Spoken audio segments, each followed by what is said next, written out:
Australians maximum graduation, వాళ్ళు graduation చేస్తేనే అదొక పెద్ద అచీవ్మెంట్ అనమాట వాళ్ళకి. ఎడ్లైడ్లో పార్ట్ టైం జాబ్స్ బోచ్చాడు ఉన్నాయి. అప్పు ఎలా క్లియర్ చేయాలి అనే ఒక ఇంటెన్షన్ ఉంటుంది. సాఫ్ట్వేర్ దగ్గర నుంచి, హెల్త్ కేర్ దగ్గర నుంచి, లేకపోతే ఇంకోటి అన్ని ఫీల్డ్స్ కి ఇక్కడ ఉంది స్కేర్సిటీ మాత్రమే. సైబర్ సెక్యూరిటీ కానీ ఇంకోటి కానీ ఏవైనా కానీ కేటగిరీ 4కి వెళ్ళిపోయింది ఐటీ సెక్టర్ అనేది. నేను ఇంకోటి అవుతావు, అసలు నీకు రిస్ట్రిక్షన్స్ ఉండవు. పిఆర్ వచ్చిన తర్వాత నువ్వు ఫైనాన్స్ వచ్చా లేకపోతే అదొచ్చా, అన్ని సబ్జెక్టు కొంచెం వచ్చంటే ఎవడిస్తాడు జాబ్, ఎవడిస్తాడు? అందులోకి వెళ్తా ఉంటే 2 years తర్వాత మీకు అర్థమైపోతుంది. నీ ప్యాషన్ లేకుండా నువ్వేం చేయలేవు. ప్యాషన్ ఉండాలి ఫస్ట్.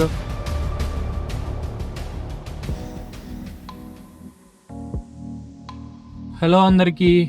2026లో జూలై ఇంటేక్కి ఎవరైతే వస్తున్నారో వాళ్ళు ఆస్ట్రేలియా రావచ్చా, లేదా 2027 ఫిబ్రవరి ఇంటేక్ ఆర్ మార్చ్ ఇంటేక్ ఎవరైతే ట్రై చేస్తున్నారో వాళ్ళు ప్రాసెస్ కంటిన్యూ చేయొచ్చా, ఇక్కడ ఆస్ట్రేలియా కూడా సాచురేట్ అయిపోయిందా, లేకపోతే ఇంకా ఆపర్చునిటీస్ అంతే ఉన్నాయా, పార్ట్ టైం జాబ్స్ కానీ లేదా ఫుల్ టైం జాబ్స్ కానీ ఏవైనా కానీ, వాటి గురించి ఈ వీడియోలో మాట్లాడుకుందాం. నేను చెప్పినట్టు ఆస్ట్రేలియా ఎప్పటికైనా వన్ ఆఫ్ ద బెస్ట్ కంట్రీగా మిగిలిపోతుంది. ఎందుకు అంటే బికాస్ ఆఫ్ డిఫరెంట్ రీజన్స్. వాళ్ళకి వచ్చేసి ల్యాండ్ సర్ఫేస్ ఏదైతే ఉందో ఓన్లీ 10% ఆఫ్ ద ల్యాండే యూటిలైజేషన్లో ఉంది. రిమైనింగ్ 90% ఎప్పుడు ఎంటీగానే ఉంటుంది. ఇప్పుడే చిన్నగా డెవలప్ చేసుకుంటూ వెళ్తూ ఉన్నారు. కానీ ఎంత డెవలప్ చేసినా కానీ కొన్ని జనరేషన్స్ పడుతుంది అంత ల్యాండ్ యూజ్ చేసుకోవడానికి కానీ, అంత ల్యాండ్ని డెవలప్ చేయడానికి కానీ. ఇంకొక థింగ్ ఏంటంటే ఇక్కడ ఒకవేళ డెవలప్మెంట్ చేయాలనుకున్నా కానీ ఇక్కడ వీళ్ళు లేరు, డెవలప్ చేసే వాళ్ళు లేరు. డెవలప్ చేసే వాళ్ళు ఎవరు అంటే ట్రేడీస్ కానీ వీళ్ళు లేరు. స్కేర్సిటీ సాఫ్ట్వేర్ దగ్గర నుంచి, హెల్త్ కేర్ దగ్గర నుంచి, లేకపోతే ఇంకోటి అన్ని ఫీల్డ్స్కి ఇక్కడ ఉంది స్కేర్సిటీ మాత్రమే. సాఫ్ట్వేర్స్ వచ్చేసి ఫ్రెషర్స్ కావాలంటే ఫ్రెషర్స్ కాదు వీళ్ళకి కావాల్సింది ఎక్స్పీరియన్స్డ్ పీపుల్. ప్లస్ అది కాకుండా మీరు చూసుకున్నట్టయితే ఆస్ట్రేలియన్ స్టాటిస్టిక్స్ కానీ ఏదైనా చూసుకున్నట్టయితే ఆస్ట్రేలియన్స్ మ్యాక్సిమం చదివితే మాస్టర్స్ లేదా దాని కింద గ్రాడ్యుయేషన్, వాళ్ళు గ్రాడ్యుయేషన్ చేస్తేనే అదొక పెద్ద అచీవ్మెంట్ అనమాట వాళ్ళకి. మనలాగా డబుల్ మాస్టర్స్, పిహెచ్డీలు అవి ఏమి ఉండవు. ఉన్నా కానీ రేర్గా ఉంటారనమాట. అందుకనే ఈవెన్ లెక్చరర్స్ కానీ లేకపోతే ఇంకొకరిని ఎవరినైనా ఏ ఫీల్డ్లో అయిన వాళ్ళనైనా కానీ వేరే కంట్రీస్ నుంచి ఇంపోర్ట్ చేసుకుంటారు. బేసిక్గా ఇంపోర్ట్ ఇన్ ద సెన్స్ మనల్ని పిలిపించుకుంటారు. ఇక్కడ చెయ్యాలి బాబు, మా దగ్గర స్కేర్సిటీ ఉంది, కాకపోతే మా దగ్గర కూడా చదువుకునే వీళ్ళున్నారు అని చెప్పేసి పిలుస్తారనమాట. మనం ఏంటంటే డాలర్ రేట్ ఎక్కువ కాబట్టి సంపాదించడము, అండ్ ఇంకోటి ఏంటంటే స్టాండర్డ్ ఆఫ్ లివింగ్ కానీ కొంచెం పీస్ఫుల్గా ఉంటుంది అనే ఉద్దేశం కానీ ఏదైనా కానీ మనం మళ్ళీ ఇక్కడికి వచ్చేస్తాం. ఇక్కడికి వచ్చిన తర్వాత ఇక్కడ పిఆర్ తెచ్చుకోవడానికి నానా తిప్పలు పడతాం. ఎందుకంటే ఇక్కడ హ్యాబిచువేట్ అయిపోతాము. ఆ గోళలు అవి ఇవి అవన్నీ ఏమి ఉండకుండా బాగుంటుంది అనే ఒకే రీజన్తో మనం ఇక్కడ ఉండిపోతాం. ఈ మీన్ టైంలో మనం పడాల్సిన స్ట్రగుల్స్ అంతా ఇంత కాదు. 2026 జూలై ఇంటేక్ ఎవరైతే వస్తున్నారో వాళ్ళకి చెప్తుంది ఓన్లీ ఒకటే, మీరు ఏ ప్రాబ్లం కానీ ఏది ఫేస్ చేయరు అంటిల్ అన్లెస్ మీరు ఏ పని చేయడానికైనా సిద్ధంగా ఉన్నంత వరకు. ఎందుకంటే పార్ట్ టైం జాబ్స్ పర్టికులర్గా నేను ఎడ్లైడ్లో ఉంటున్నా కాబట్టి ఎడ్లైడ్లో పార్ట్ టైం జాబ్స్ బోచ్చాడు ఉన్నాయి. ఒక్కొక్కడికి 2 జాబులు ఉన్నాయి, 3 జాబులు కూడా ఉన్నాయి. ఒక్కొక్కటి చేసుకోవాలి కానీ చేసుకునే మనస్తత్వం మీకు ఉండాలి. అదే కాకుండా చేసుకునే అంత క్యాపబిలిటీ కూడా మీకు ఉండాలి. ఇప్పుడు కొంతమంది ఓన్లీ ఒక జాబే చేయగలుగుతారు, కొంతమంది 2 జాబులు చేయగలుగుతారు, కొంతమంది 3 జాబులు చేయగలుగుతారు. అట్లా డిపెండ్స్ మీ స్ట్రెంగ్త్ ఎంత, అదే కాకుండా మీకు ఎంత అవసరం ఉంది. లెట్స్ సే ఇప్పుడు 24 hours ఉంది, ఆ 24 hours చేయాల్సి వస్తుంది అఫీషియల్గా. దాని తర్వాత హాలిడేస్లో నువ్వు ఎన్నైనా చేసుకోవచ్చు, ఎన్ని అవర్స్ అయినా చేసుకోవచ్చు. అప్పుడు 3 జాబులు చేస్తావా, 2 జాబులు చేస్తావా, లేదా 4 జాబులు చేస్తావా, నీ ఇష్టం. కానీ నీ హెల్త్ని కూడా చూసుకోవాలి. ఓన్లీ ఒకటే చెప్పేది ఏంటంటే డబ్బులు పిచ్చగా సంపాదించుకోవచ్చు. పార్ట్ టైంకి ఎవరైతే వస్తుందా రాదా ఇవన్నీ ఎవరైతే పెట్టుకుంటున్నారో అవి అసలు ఏం పెట్టుకోవద్దు. ఆ డౌట్స్ కానీ అవి ఏమొద్దమ్మా. పార్ట్ టైమ్స్ 100% దొరుకుతాయి. కాకపోతే ఏ జాబ్ అయినా చేయడానికి రెడీగా ఉండాలి. అంతేగాని నాకు ప్రొఫెషనల్ డెస్క్ జాబ్ వస్తేనే చేస్తా అని కూర్చుంటే మాత్రం 100% మనం ఏం చేయలేము వాళ్ళని. సో 2026 జూలై ఇంటేక్ ఎవరైతే వస్తున్నారో వాళ్ళందరికీ ఆల్ ది బెస్ట్. ఆసీ వారధి అనే అప్లికేషన్ మీకోసం ఉంది. పర్టికులర్గా ఎడ్లైడ్ వచ్చే వాళ్ళకి ఎయిర్పోర్ట్ పికప్స్ కానీ అవన్నీ మనం చేద్దాం. అదే కాకుండా మీ అందరికి కూడా సపోర్ట్గా ఉంటా. Next 2027 February are March intake ఎవరైతే అప్లై చేస్తున్నారో వాళ్ళు ఏం చేయాలంటే ఫస్ట్ మీరు ఇన్స్టాగ్రామ్లో చాలామంది మెసేజెస్ చేస్తున్నారు, ఏ కోర్స్ తీసుకోవాలి, ఏం చేయాలి, అసలు ఎట్లా, అది ఇది అని చెప్పి. అరే బాబు, నువ్వు ఏ కోర్స్ తీసుకోవాలన్నా ఏం చేయాలన్నా కానీ నువ్వు ఇప్పుడు అప్లికేషన్ పెట్టేది 2027లో అయితే 2027లో ఒకవేళ నువ్వు వచ్చావనుకో మార్చ్లో, నువ్వు గ్రాడ్యుయేట్ అయ్యేది ఎప్పుడు 2028-29 మార్చ్లో గ్రాడ్యుయేట్ అవుతావు. 29 మార్చ్లో గ్రాడ్యుయేట్ అయ్యేటప్పటికి పిఆర్ ప్రాబబిలిటీస్ ఎట్లా ఉంటాయి అండ్ ఏ ఫీల్డ్కి పిఆర్ ఉండిద్దో ఏ ఫీల్డ్కి పిఆర్ ఉండదో ఎవడు చెప్పలేడు. అది నేనే కాదు, ఇక్కడున్న ప్రెసిడెంట్ కూడా చెప్పలేడు, లేదా ఇంకొకరైనా ఎడ్యుకేషన్ మినిస్టర్ అయినా చెప్పలేడు, ఎవరైనా చెప్పలేరు. ఎందుకంటే అప్పుడున్న స్కేర్సిటీని బట్టి, అప్పుడున్న థింగ్స్ని బట్టి అప్పుడు పిఆర్ లిస్ట్ అనేది డిటర్మైన్ అవుతుంది అనమాట. సో నేను చెప్పే పాయింట్, మీరు ఒకవేళ అబ్రాడ్ వద్దామనుకుంటే వచ్చేసేయండి. ఇది ఒక డిఫరెంట్ ఎక్స్పీరియన్స్ ఇస్తుంది మీకు. దాని తర్వాత అప్పు ఎలా క్లియర్ చేయాలి అనే ఒక ఇంటెన్షన్ ఉంటుంది. అప్పు క్లియర్ చేయడంలో 2-3 థింగ్స్ యూజ్ చేయాలి మీరు. ఒకటి, ఇక్కడికి రాగానే తక్కువ కాలేజ్లో ఏదైనా సీట్ దొరికితే తక్కువ కాలేజ్కి వెళ్ళిపోయి అక్కడ ఫీజు సేవ్ చేసుకోవడము. అండ్ పిఆర్ పాత్వే ఏదైతే ఉండిద్దో పిఆర్ పాత్వేకి ఏదో ఒక కోర్స్, డిఫరెంట్ కోర్స్ చేయడమో లేకపోతే ఇంకోటి చేయడమో చేస్తే మీకు ఏమవుద్దంటే పిఆర్ వచ్చిన తర్వాత నువ్వు ఏ నాటకాలు ఆడినా కానీ పడుతుంది, ఇక్కడ చెల్లుతుంది అనమాట. పిఆర్ వచ్చిన తర్వాత ఏం చేయొచ్చు నువ్వు? అరే బాబు, నేను పోలీస్ అవుతా, నేను ఇంకోటి అవుతావు. అసలు నీకు రిస్ట్రిక్షన్స్ ఉండవు పిఆర్ వచ్చిన తర్వాత. ఓన్లీ 1-2 ఫీల్డ్స్కి తప్ప. డాక్టర్ అవ్వలేవు కదా, డాక్టర్ అవ్వాలంటే నువ్వు పిఆర్ వచ్చేస్తే డాక్టర్ అవ్వలేవు. అండ్ ఆర్మీలోకి కూడా వెళ్ళొచ్చు అనేది నా నాలెడ్జ్, బట్ దానికి ఐఎమ్ నాట్ షూర్. కొన్ని ఫీల్డ్స్కి వెళ్ళలేవు అంతే. నీకు ఏదైతే నాలెడ్జ్ అనేది బేసిక్ నుంచి కావాలో అలాంటి ఫీల్డ్స్కి వెళ్ళలేవు, బట్ రిమైనింగ్ అన్ని ఫీల్డ్స్కి వెళ్ళొచ్చు. నువ్వు టెన్షన్ పడకుండా నువ్వు ఇక్కడికి వచ్చిన తర్వాత చిన్నగా చదువుకొని అసైన్మెంట్స్ అవన్నీ టైంకి కంప్లీట్ చేసుకొని అవి సబ్మిట్ చేసి పాస్ అయిపోయి, అన్నిటికంటే ఫస్ట్ పాస్ అయిపోయి, నెక్స్ట్ థింగ్ ఏంటంటే మార్కెట్లో నీకు ఎలా ఉండాలి? అరే బాబు, నా ముందలే జాబ్ వచ్చేసేది, ప్రొఫెషనల్ జాబ్ అనే ఇంటెన్షన్తో అసలు రావద్దు. ఎందుకంటే అది 1 year పట్టొచ్చు, 2 years పట్టొచ్చు. ఆఫ్టర్ గ్రాడ్యుయేషన్ మాట్లాడుతున్నాం, 2 years పట్టొచ్చు, లేకపోతే ఇంకా ఎక్కువ టైం కూడా పట్టొచ్చు. పడితే పట్టనియండి, అప్పుడు దాకా పార్ట్ టైం జాబ్ చేసుకుంటూ ఉండండి, దానికోసం ట్రై చేస్తూ ఉండండి. లేదు ఇవన్నీ మనం వర్కౌట్ కావు, ఇవన్నీ మన బిజినెస్ మైండ్ అనుకుంటే కనుక ఫ్రమ్ డే 1 నువ్వు బిజినెస్ మీద కాన్సన్ట్రేట్ చేయాలి. అసలు నువ్వు డైవర్ట్ అవ్వాల్సిన అవసరం కూడా లేదు. బిజినెస్కి Australia is one of the best country. అది నా ఎక్స్పీరియన్స్తో చెప్తున్నాను, నా పర్సనల్ ఎక్స్పీరియన్స్తో. వేరే వాళ్ళ గురించి నాకు తెలియదు. అండ్ ఇంకొకటి ఏంటంటే, ఒకవేళ 2027లో కనుక మీరు అడుగుతున్నట్టు ఐటీ కోర్సెస్ కానీ లేకపోతే ఇంకోటి కానీ ఇప్పుడు ఏమైపోయినాయి అంటే జోన్ వైజ్ డివైడ్, అంటే కేటగిరీ వైజ్ డివైడ్ అయిపోయినాయి. కేటగిరీ 1, 2, 3, 4 కేటగిరీస్ డివైడ్ అయినాయి. సో ఈ ఐటీ కోర్సెస్ కానీ, సైబర్ సెక్యూరిటీ కానీ, అంటే ఐటీ కోర్సెస్ లోపల మళ్ళీ సెగ్మెంట్స్ గురించి మాట్లాడుతున్నా, సైబర్ సెక్యూరిటీ కానీ ఇంకోటి కానీ ఏవైనా కానీ కేటగిరీ 4కి వెళ్ళిపోయింది ఐటీ సెక్టర్ అనేది. So probability of getting PR on job, అంటే పర్టికులర్గా ఐటీ జాబ్ చేస్తే అది కొంచెం కాదు, చాలా వాటికు కష్టం అనమాట.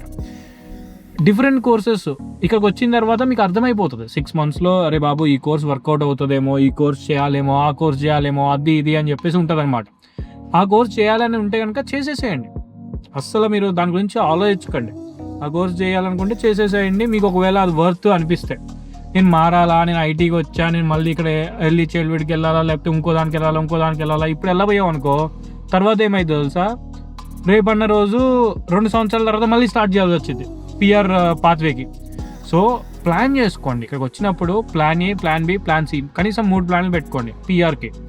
ప్లాన్ ఏ అంటే నువ్వు మాస్టర్స్ మీద వస్తావు, దాని మీద కొడతావా, ఓకే. లేదా నీ బీటెక్ ఏదో ఒకటి చేసి వస్తావు, దాని మీద స్కిల్ అసెస్మెంట్ చేయించి దాని మీద కొడతావా, అది ఓకే. అది కాకుండా నేను ఇంకొకటి ఏదన్నా సపరేట్ కోర్స్ తీసుకొని ఇక్కడ డిమాండ్ ఉన్న కోర్సు ఈ మాస్టర్స్తో పాటు అది కంటిన్యూ చేసి చదివి దాని తర్వాత దాని మీద అప్లై చేస్తావా, అది కూడా ఓకే.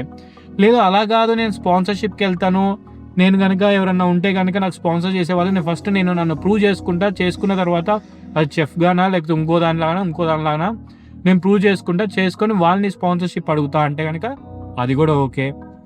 ఇలాంటి డిఫరెంట్ థింగ్స్ మీరు ఆలోచించుకోండి. 3 ప్లాన్స్ మినిమం పెట్టుకున్న తర్వాత దాంట్లో ఏది వర్కౌట్ అవుతుంది అనేది ముందరికి వెళ్తూ ఉంటే 2 years తర్వాత మీకు అర్థమైపోతుంది.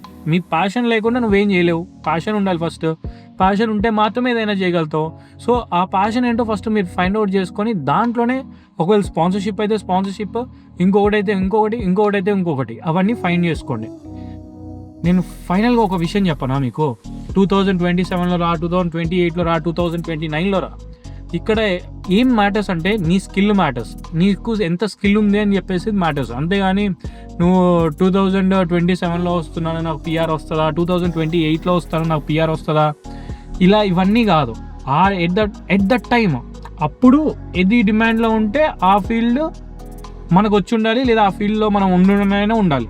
అలా కాకుండా మనం ఏదో అసలు ఇది అవసరం లేని కోర్సు ఏదో చేస్తున్నాం. ఎంబీఏ ఉండిద్ది ఇక్కడ. ఎంబీఏ దేనికి పనికిరాదు. ఏముండిద్ది? జనరల్ ఎంబీఏ చేస్తారు. అసలు ఎంబీఏ దేంట్లో చేస్తున్నావు? నువ్వు ఫైనాన్స్ వచ్చా, లేకపోతే అది వచ్చా, అన్ని సబ్జెక్టులు కొంచెం కొంచెం వచ్చంటే ఎవడిస్తాడు జాబ్? ఎవడిస్తాడు?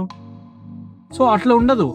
కోర్స్ చూస్ చేసుకునేప్పుడు ఏదైనా చూస్ చేసుకోండి. అక్కడ మీరు ఇండియాలో ఉన్నప్పుడు వీసా వచ్చిన తర్వాత, ఇక్కడికి వచ్చిన తర్వాత మీరు ఆలోచించండి, ఇక్కడ ఏం రన్ అవుతుంది ఏంటి అని. ఎవరు చెప్పేది కాదు, ఇది మీకు అర్థమైపోవాలి, మార్కెట్ అర్థమైపోతుంది. సో అలా అర్థమైన తర్వాత మీ ఇష్టం వచ్చిన దానికి మీరు చేంజ్ అవ్వడమో, లేకపోతే అక్కడే ఉండి ఇంకో ఆల్టర్నేటివ్ కోర్సెస్ తీసుకోవడమో, లేకపోతే ఇంకోటో ఏదో ఒకటి చేయండి. అంతేగాని నేను ఇక్కడే కూర్చుంటా, నాకు పిఆర్ వచ్చేయాలి, నేను ఇదే ఏం చేయను, నాకు పిఆర్ వచ్చేయాలి అంటే కనుక రాదమ్మా. కనీసం డబ్బులు డంప్ చేసినా కానీ డైరెక్ట్ పిఆర్ రాదమ్మా. ఇది మాత్రం గుర్తుపెట్టుకో. నీకు ఏదో ఒక దానికి రిలేటెడ్ సర్టిఫికేషనో, దానికి రిలేటెడ్ ఇంకోటో ఎక్స్పీరియన్స్ ఏదో ఒకటి తగలబడాలి. అట్లా అయితేనే నీకు పిఆర్ వచ్చే గ్యారంటీ ఉంటుంది. అండ్ ఇంకొకటి, నేను ఎట్లా పిఆర్కి దీనికి వెళ్తాను అనుకుంటే, నేను మ్యాక్సిమం నేను ఏం చేస్తానంటే, నేను ఫస్ట్ నుంచి బిజినెసెస్లోనే ఉన్నా కాబట్టి, అండ్ వేరే వాళ్ళు స్పాన్సర్ చేయడానికి రెడీగా ఉన్నారు కాబట్టి నేను స్పాన్సర్షిప్ బేస్డే పిఆర్కి వెళ్తాను. అది కూడా ఇంకో 1 year తర్వాత తెలుస్తుంది. ఎందుకంటే ఇక్కడ స్పాన్సర్షిప్కి ఒకవేళ 482 అనే వీసా నువ్వు లాంచ్ చేయాలంటే నీకు రిలేటెడ్ ఫీల్డ్ సర్టిఫికేషన్ ఉండాలి. నేను ఇప్పుడు రిటైల్ డిప్లొమా చేస్తున్నా. నాది ఆల్రెడీ మాస్టర్ ఆఫ్ ఫైనాన్స్ ఉంది, దాని తర్వాత ఇండియాలో ఎంబీఏ ఇన్ ఫైనాన్స్ ఉంది. ఇప్పుడు ఏం చేస్తున్నా, మళ్ళీ నేను రిటైల్ డిప్లొమా చేస్తున్నా. ఎందుకంటే నేను స్పాన్సర్షిప్ తీసుకుందాం అనుకుంటుంది రిటైల్ ఫీల్డ్లో.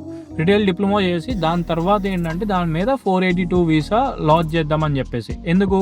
నాకు దాంట్లో ఎక్స్పీరియన్స్ ఉంది. సో నాకు దాని బ్యాక్గ్రౌండ్ మ్యాచ్ అయ్యే ఎడ్యుకేషన్ ఉంటుంది. ఇప్పుడు ఆ సర్టిఫికేషన్ కంప్లీట్ అయిపోయిన తర్వాత ప్లస్ ఆ ఎక్స్పీరియన్స్ ప్లస్ ఈ సర్టిఫికేషన్ చూసుకొని మనం ఎవరో ఒకరు స్పాన్సర్, ఎవరైతే నాకు స్పాన్సర్ చేద్దాం అనుకుంటున్నారో వాళ్ళతో ఆ కంపెనీకి ఒక సర్టిఫికేట్ అప్లై చేయించి ఇదంతా ఒక పెద్ద ప్రాసెస్ ఉంటుంది. మీరు కన్సల్టెంట్ని కాంటాక్ట్ అయితే చెప్తాడనమాట బేసిక్గా. సో ఈ ప్రాసెస్ ఏదైతే ఉంటుందో ఆ ప్రాసెస్లో మనం వెళ్ళి వీసా అప్లై చేస్తాం. వీసా అప్లై చేసిన తర్వాత అది 1 yearలో రావచ్చు, అవుట్కమ్ 2 yearsలో రావచ్చు, టైం పడుతుంది దానికి. ఆ టైం పట్టిద్ది. ఆ టైం దాకా మీరు వెయిట్ చేయాలి. ఇన్విటేషన్ వస్తుంది, నామినేషన్ వస్తుంది. నామినేషన్ వచ్చిన తర్వాత మళ్ళీ మీకు ఏంటంటే ఆ వీసా లాంచ్ చేసుకోవాలి. ఆ వీసా లాంచ్ చేసినాక మొత్తం మీ ప్రొఫైల్ని చెక్ చేసుకొని వీసా గ్రాంట్ చేస్తాడు. వీసా గ్రాంట్ చేసినాక ఒకవేళ అది కనుక 482 స్పాన్సర్షిప్ వీసా అయితే కనుక నువ్వేం చేయాలంటే మళ్ళీ అదే ఓనర్ అంటే అదే ఎంప్లాయర్ దగ్గర మినిమం 2 years వర్క్ చేయాలి. 2 years వర్క్ చేసిన తర్వాత నువ్వేం చేయొచ్చు అంటే నెక్స్ట్ వీసాకి డైరెక్ట్ పిఆర్కి అప్లై చేసుకోవచ్చు అనమాట. 191 కానీ 190 కానీ ఇలా ఉంటాయి కదా. సో 191కి నువ్వు అప్లై చేసుకోవచ్చు. ఇది జనరల్గా జరిగే ప్రాసెస్. ఈ వీడియో కిందే మీరు ఏదైనా పర్టికులర్గా దీని మీద వీడియో చేయండి అని అంటే కనుక దాని మీద వీడియో చేస్తా. కింద కామెంట్ బాక్స్లో కామెంట్ చేయండి దేని మీద వీడియో చేయాలో. కానీ ఇలా మాత్రం కామెంట్ చేయకండి, ఏంటి పర్టికులర్ ఈ కోర్స్ మీద చేయండి, ఆ కోర్స్ మీద చేయండి. బికాజ్ నేను చెప్పా కదా, ఆ కోర్స్ మీద డిమాండ్ అనేది మీరు గ్రాడ్యుయేట్ అయ్యి ఆ టైంకి మీరు మార్కెట్లో వచ్చే టైంకి అప్పుడు డిమాండ్ ఎట్లా ఉంటుందో ఆ డిమాండ్ని బట్టి బేస్ అయి ఉండిద్ది. అది పిఆర్ అయినా ఏదైనా కానీ అప్పుడు ఆ సిచ్యువేషన్ బట్టి బేస్ అయి ఉండిద్ది. సో దాని గురించి మాట్లాడుకొని ఇప్పుడు వర్త్ కాదనమాట. లెట్స్ సే నేను ఇప్పుడు నువ్వు మెడిసిన్ గురించి మాట్లాడతావు, మెడికల్ ఫీల్డ్ ఎప్పుడు ఆస్ట్రేలియా డిమాండ్లోనే ఉంటుంది. నెక్స్ట్ ఇంకే ట్రేడీస్ గురించి మాట్లాడతావు, అంటే ఎవరు కార్పెంటర్, ప్లంబర్, అవి అవి ఎప్పుడు డిమాండ్లోనే ఉంటాయి. ఇంకా వాటి గురించి మాట్లాడి ప్రయోజనం లేదు. ఈ ఐటీ ఫీల్డ్స్ ఏంటంటే అప్ అండ్ డౌన్ అవుతూ ఉంటాయి. ఒక ఇయర్ మంచి డిమాండ్ ఉంటుంది, లేదా ఒక 5 years మంచి డిమాండ్ ఉంటే ఒక 5 years మళ్ళీ డిమాండ్ మొత్తం తగ్గిపోతాయి, అట్లా అనమాట.